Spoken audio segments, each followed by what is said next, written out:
Olá, boa noite, ou bom dia, ou boa tarde, para quem esteja assistindo este vídeo sobre direito do consumidor. Hoje nós vamos traçar quem é consumidor, quem é fornecedor. Você que é consumidor ou você que é fornecedor precisa saber como responde o fornecedor. O fornecedor, quando existe o quê? Um vício no produto ou no serviço, ou quando essa responsabilidade civil decorre pelo fato do produto ou serviço.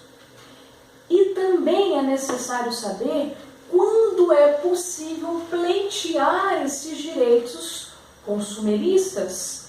Quais são os prazos estipulados no Código de Defesa do Consumidor para que se possa requerer que se sane, que se resolva um vício ou, necessariamente, um fato do serviço?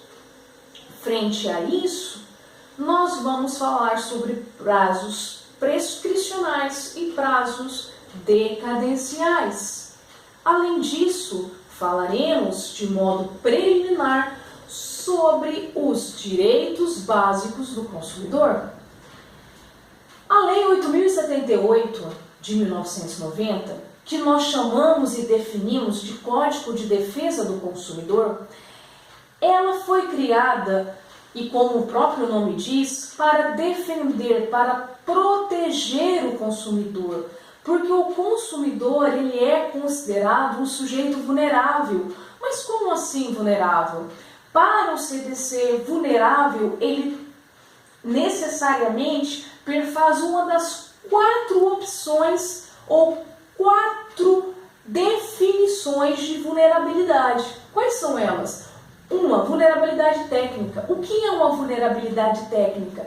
Quer dizer que quando eu vou comprar um produto, por exemplo, eu comprei esse aparelho telefônico, em regra, eu não sei precisar quais são as características essenciais, tampouco sei definir, olhando ou apreciando as informações que eu vi no site, pelo qual eu comprei esse aparelho, dizer e precisar as suas características elementares. Eu não posso dizer que eu tinha o conhecimento total sobre esse objeto.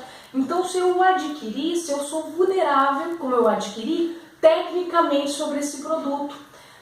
Também há situações em que a pessoa ela tem uma vulnerabilidade jurídica. Ela não tem um conhecimento econômico ou então um conhecimento contábil a respeito daquele produto ou daquele serviço que ele está adquirindo, que ele está promovendo uma aquisição. Nesse caso, essa falta de conhecimento também é chamada de vulnerabilidade, porém jurídica. E há também uma terceira modalidade de vulnerabilidade, a vulnerabilidade de fato ou socioeconômica. Essa é a vulnerabilidade que nós mais acompanhamos nos noticiários e mais acompanhamos também na vida prática.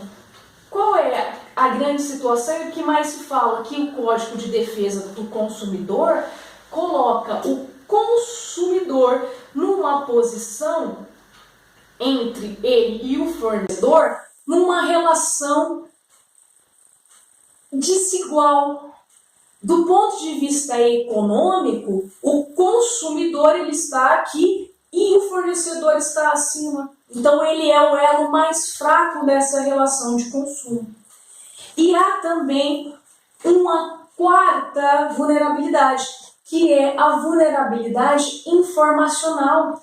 Porque eu, enquanto consumidora, não consigo precisar as informações a respeito, por exemplo, de qual é o melhor notebook.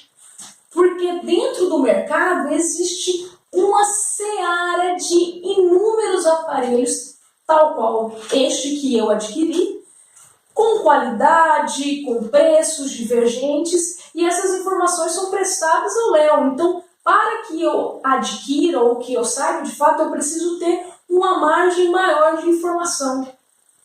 E essa informação que eu não consigo ter porque eu não tenho necessariamente essa bagagem total e específica sobre qual é o melhor especificamente naquela área, desse produto que eu estou comprando, me coloca numa situação de vulnerabilidade informacional. E há uma outra coisa que nós falamos também em relação ao Código de Defesa do Consumidor, algo que nós consideramos e falamos de hipervulnerabilidade. O que é uma hipervulnerabilidade? Por exemplo, uma criança, um adolescente, eles são hipervulneráveis. Numa relação de consumo, eles ainda não têm uma capacidade cognitiva de ter uma formação, uma deliberação a respeito do produto que ele quer adquirir.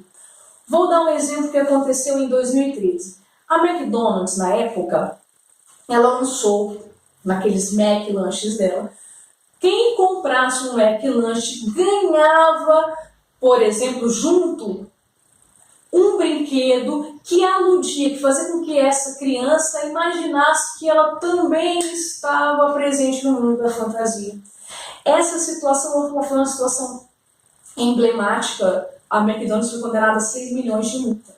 Imagine, 6 milhões de multa por publicidade abusiva. Por quê? Porque crianças são consideradas hipervulneráveis, idosos são hipervulneráveis.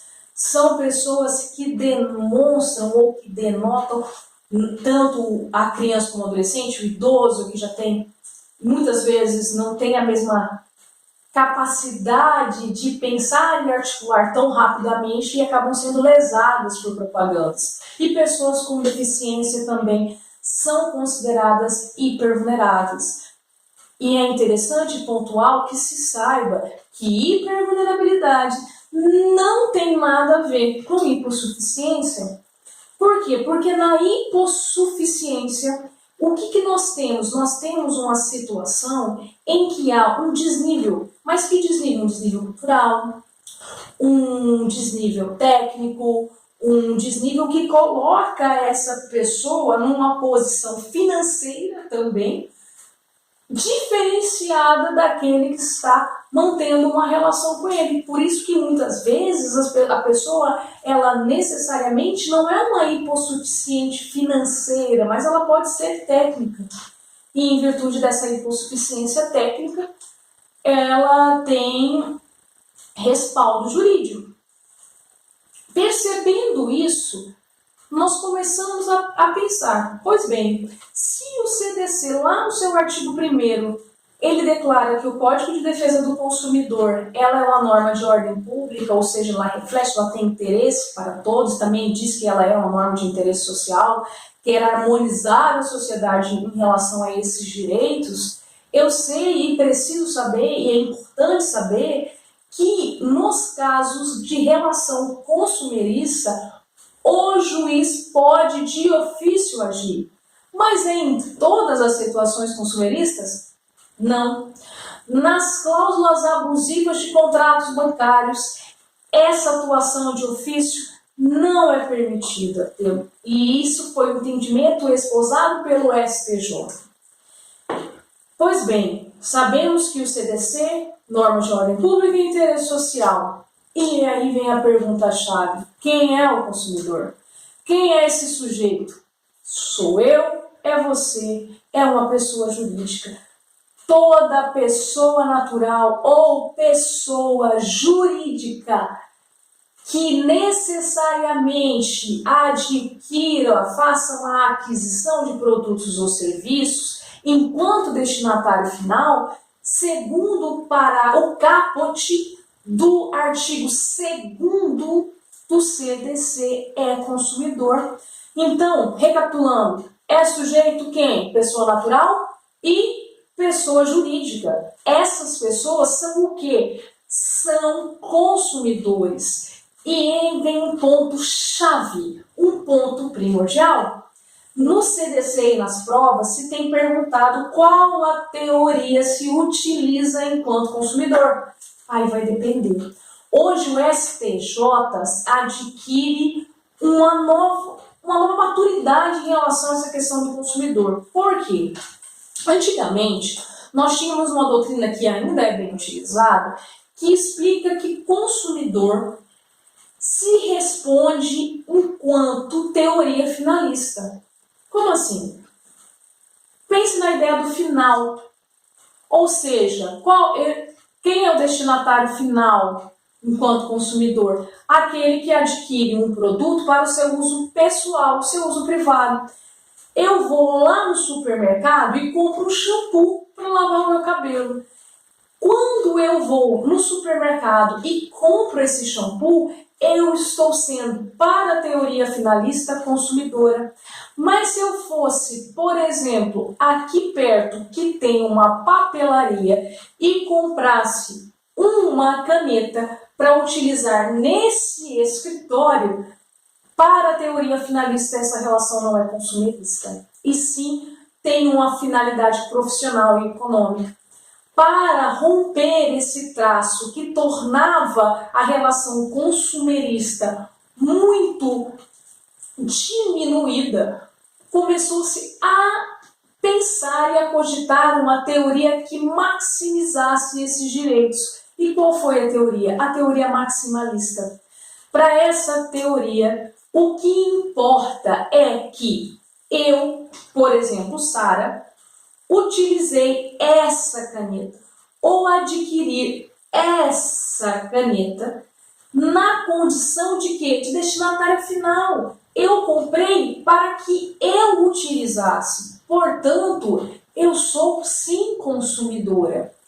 Mas aí, é claro que no direito tudo pode se inovar e melhorar. Nós criamos a teoria finalista, é interessante, temperada. Olha o nome diferenciado dessa teoria, ou então também chamada de teoria finalista moderada pelo STJ. O que diz essa teoria? Essa teoria fala bem assim, olha, é consumidor, ainda voltando nessa ideia, nessa perspectiva dessa canetinha aqui, quem adquire produto para o uso próprio. Adquirir, sou consumidora, porém, se eu adquirir para fins profissionais ou econômicos e eu me demonstrar vulnerável nos termos que nós falamos há pouco, na realidade técnica, na realidade fática ou socioeconômica, jurídica ou informacional, eu também posso ser considerada consumidora, e aqui nós visualizamos mais próximo a questão da pessoa jurídica. Porém, o CDC ele também abrange a relação de quem ele considera enquanto consumidor. Ele diz no parágrafo único do artigo 2º que consumidor também o é a coletividade. Como assim? Um conjunto de pessoas que estejam ligadas mesmo por uma situação por um fato indeterminado, elas podem ser consideradas consumidores. Oxe, como assim? Diria. Simples. Pensem comigo. Uma situação em que nós temos uma ampliação desses direitos ou dessas possibilidades. Digamos que, ao pensar em um produto que foi exposto, e eu não sei se vocês se recordam dessa situação, de um produto que foi vendido, um remédio, uma medicação para ativar a memória. E essa medicação para ativar a memória acabou gerando em quem consumiu dependência. E além da dependência, deu em várias outras pessoas sintomas que não eram previstos, como taquicardia. Vejam bem, quando eu falo assim, quando eu penso nessa situação e observando a relação consumerista, o que eu posso dizer? Que todas aquelas pessoas que compraram aquela medicação ou que estavam sujeitas a comprar aquela medicação, ou seja, um número indeterminável, são o quê? consumidoras por equiparação. Todos estavam sujeitos ao risco. Todos estavam sujeitos ao risco à sua saúde, à sua incolumidade física. E isso nós veremos há pouco, que é um direito básico do consumidor. O fornecedor tem que garantir um produto que não gere risco à saúde desse consumidor. Outro detalhe importante, quando nós falamos de produto, quando nós falamos de serviço, o produto ele pode ser qualquer bem móvel, imóvel, material, como esse copo, ou imaterial, como uma marca. Esse bem material, por exemplo, eu tenho meu relógio, esse relógio tem uma marca, a marca desse relógio é um bem material. Então, necessariamente, todos eles são o quê? Produtos, todos eles estão disponíveis para satisfazer a nossa vontade, o nosso desejo de consumo. E o serviço, necessariamente, é toda aquela atividade que é desempenhada em nosso favor que eu digo enquanto consumidor. Então, todo serviço bancário, de seguro, como plano de saúde, financeiro, de crédito, tudo isso é o quê? Toda essa atividade, ela é um serviço. E ela se rege numa relação consumerista. Pensando nessa perspectiva, como o consumidor pode se posicionar e saber quais são os seus direitos? Primeiramente, nós não temos direito à vida? O CDC, ele estipula isso claramente. Consumidor, você tem que ter protegido a sua vida, a sua segurança e a sua saúde. Fornecedor, você tem que colocar a salvo a vida, a segurança, a saúde e o patrimônio desse consumidor. Na hora de expor o seu produto, você tem que necessariamente advertir quanto aos riscos, por exemplo, na medicação, os efeitos, possíveis efeitos colaterais daquela medicação. Por quê? Porque eu preciso expor ao consumidor todas as consequências daquele produto que está sendo comercializado ou daquele serviço que está sendo vendido, que está sendo ofertado. Outra coisa, outro direito básico do consumidor é a educação e informação. E aí eu te pergunto, que educação? Educação formal? Educação informal? Não. Não é bem esse prisma.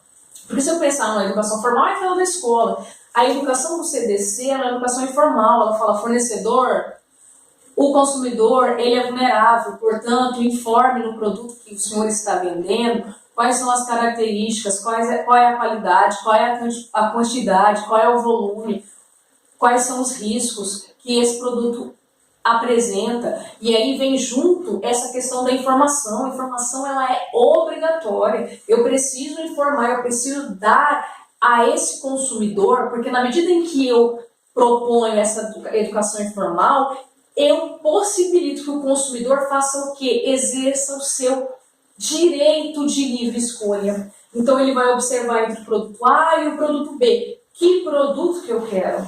Qual é o produto que me satisfaz? Há essa liberdade de escolha, há essa liberdade de pacto ao consumidor. E isso é muito pontual e isso é direito do consumidor.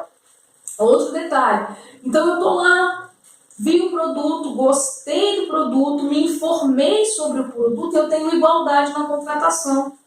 E eu preciso saber também, ele tem que me informar o que eu estou pagando de tributo. Geralmente, quando mandam uma nota fiscal para nós, compramos, por exemplo, um sapato, um tênis, numa loja X da internet. Lá vai estar discriminado qual é o valor do produto, quanto que incidiu de ICMS, de imposto sobre a circulação de mercadorias e serviço. Então eu vou saber lá necessariamente o que eu comprei, quanto eu comprei, todas as informações vai estar naquela nota. Por quê? Porque eu tenho o direito de saber. E eu também tenho um direito que, na minha opinião, é um dos mais primordiais nos direitos do consumidor. O direito de ser protegido contra a publicidade danosa e abusiva. o que mais nós percebemos, o que mais tem sido veiculado, porque nós sabemos que a publicidade é essa informação, é essa difusão que nós temos de um modo exacerbado em todos os meios de comunicação. E muitas vezes essa informação é uma informação desencontrada, ou quando ela não é uma informação desencontrada, ela é uma informação desencontrada que eu digo, ela é desvirtuada. Ela dá a entender ao consumidor que ele está comprando algo quando na verdade é totalmente diferente. Isso acontece muito, por exemplo, na região de São Paulo, quando você vai olhar, joga no Google Hotel em São Paulo. Quando você joga no Google Hotel em São Paulo e não vai num site específico para procurar, ver as estrelas desse hotel, você, ao invés de ir ao hotel, pode acabar indo num hotel cabaré. Infelizmente, hotel só de fachada. O serviço de hospedagem que você queria vai ser necessariamente oferecido um outro serviço que para uns vai ser mais interessante do que a própria hospedagem. Então, essa publicidade é uma publicidade enganosa. Ou então, quando a gente compra, por exemplo, é muito comum naquelas piscinas que se compram, aquelas de caixinha que você infla, que quando você vê a imagem da capa, ela é maravilhosa. Quando chega na sua casa, que você vai inflar, ela praticamente não chega a 1/3 da imagem que foi ventilada na mídia. São publicidades enganosas. E temos também a abusiva. A publicidade abusiva, ela necessariamente ataca aqueles que nós chamamos de hipervulneráveis, como eu falei no caso da McDonald's. E em 2014, na verdade 2013, nós tivemos um caso aqui no Brasil da cerveja Devassa. Eu acho que grande parte se recorda que havia uma mulata muito bonita na capa oferecendo uma cerveja Devassa, e essa cerveja Devassa, todas as características dessa cerveja denotava e demonstrava o que essa mulher negra como algo a ser consumido, algo a ser desejado, algo a ser usado, algo a ser não apreciado, porque apreciar é um termo que abre muitas interpretações, e foi necessariamente questionado sobre uma multa que eles estipulavam em torno de 5 milhões contra a Devassa por publicidade abusiva. É necessário repensar essas propagandas aí, na verdade, essas publicidades, porque publicidades são diferentes. E também o consumidor, muitas vezes, é lesado. É lesado, nem sabe que está sendo lesado. E qual é um dos direitos dele em virtude dessa lesão? Modificar e revisar cláusulas contratuais. Então, necessariamente, eu posso fazer o quê? Se eu tenho uma cláusula contratual que estabelece prestações desproporcionais, o que eu vou fazer? Vou necessariamente propor que haja uma modificação dessas cláusulas contratuais. Ou então, por exemplo, aconteceu um fato superveniente e esse fato superveniente acarretou naquele contrato para uma das partes uma onerosidade excessiva, insuportável. Nesse caso, é possível pleitear uma ação de revisão contratual, mas essa revisão contratual implicaria no quê? Na nulidade dessas cláusulas que se tornaram de onerosidade excessiva, mas não necessariamente na anulação do contrato. Eu mantenho o contrato, porém reviso essas cláusulas. É um direito do consumidor. E também a questão da prevenção e da reparação. Então, necessariamente, as empresas, não só as empresas, o fornecedor em si, ele tem que prevenir os danos, tanto numa perspectiva individual como numa perspectiva coletiva. E quando não há essa prevenção, aí se utiliza os instrumentos para reparar. Necessariamente o consumidor ele pode propor uma ação contra aquele que lhe causou dano, ou então o Ministério Público ele pode se articular para promover a Associação de Defesa dos Consumidores também pode se articular, as entidades da administração pública, os órgãos da administração pública, tanto no âmbito da União, do Estado, do Distrito Federal, dos municípios, se articular para defender os interesses, principalmente quando esses interesses são o quê? Coletivos. E nós temos uma outra perspectiva, a penúltima aqui no rol do CDC, que fala sobre a questão de facilitar a defesa. A defesa de quem? Do consumidor.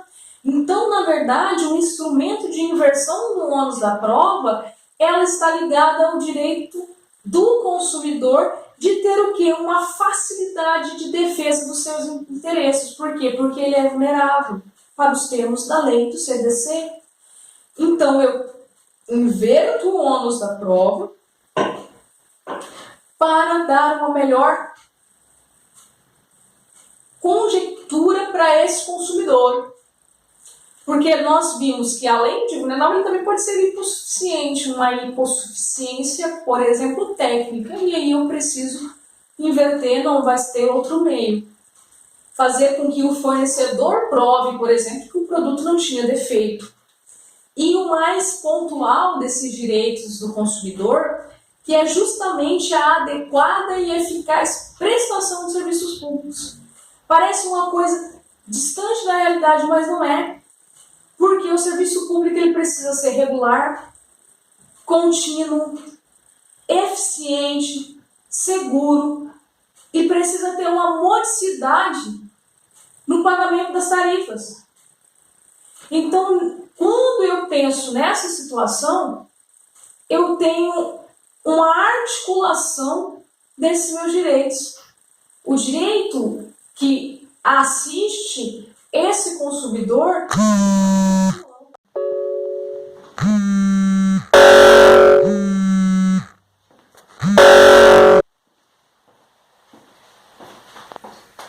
voltando a recapitular essa questão da relação consumerista, sabendo do ponto inaugural dos direitos desse consumidor, nós podemos falar sobre a responsabilidade. Como funciona a responsabilidade do fornecedor? Ela pode ser chamada de responsabilidade pelo fato do produto ou serviço. Na responsabilidade pelo fato do produto ou serviço, ela é objetiva. Eu não preciso demonstrar culpa de forma alguma. Aqui a responsabilidade ela independe de culpa. O fornecedor, o importador, o construtor, o produtor, todos eles são o quê? Fornecedores em potencial. Por serem fornecedores, eles vão responder de forma direta, vão responder de forma objetiva. Eles são, apesar de serem fornecedores que a gente chama de mediato, eles vão responder diretamente. O fornecedor imediato, que é aquele comerciante, que é aquele lugar em que eu adquiro, por exemplo, eu vou numa loja da Honda aqui comprar uma moto. Aqui é o meu comerciante, mas quem produziu foi a Honda, de São Paulo, a montadora. Ela foi a fornecedora desse produto que veio para cá. As duas necessariamente estão ali, incluídas na responsabilidade. Porém, a responsabilidade do comerciante, a daqui, da minha cidade, ela é subsidiária. E quando nós podemos falar que nós estamos diante de um produto defeituoso? Pois bem, esse produto defeituoso ele pode ser tanto da hora que ele foi criado, ou seja, a forma do produto foi errônea, ou então o pensar tecnológico não foi eficiente, o projeto tecnológico não foi bem projetado. Pode ser um defeito de produção, ou seja, um defeito naquele processo produtivo, né? Na fabricação, na montagem, na construção, no acondicionamento do produto. Tudo isso pode ter acontecido. Isso também é defeito. Eu posso ter também, além disso que nós acabamos de falar, um defeito de informação ou circulação, e isso acontece bastante. Você tem lá a rotulagem, tá lá com a publicidade na rotulagem, e ela necessariamente não te dá os dados que deveria dar, defeituosa. Com isso, não te dá o quê? Não te dá segurança, você não vai saber quais são os riscos, você não sabe necessariamente os usos a ser dado para este produto, os cuidados necessários, e em virtude disso você muitas vezes faz o quê? Uma aquisição viciada. Na verdade, nem tão viciada, que o vício a gente vai entrar daqui a pouco, mas defeituosa. E nessa perspectiva, é importante que nós pensarmos na seguinte questão. Pense num produto. Aquele produto, o ativador de memória. Quem o projetou jamais pensou que aquele produto daria os riscos que ele fez na saúde das pessoas. Porém, ele ocasionou. E por ter ocasionado, gerou o que? Dano. E se gerou dano, responde aquele fornecedor.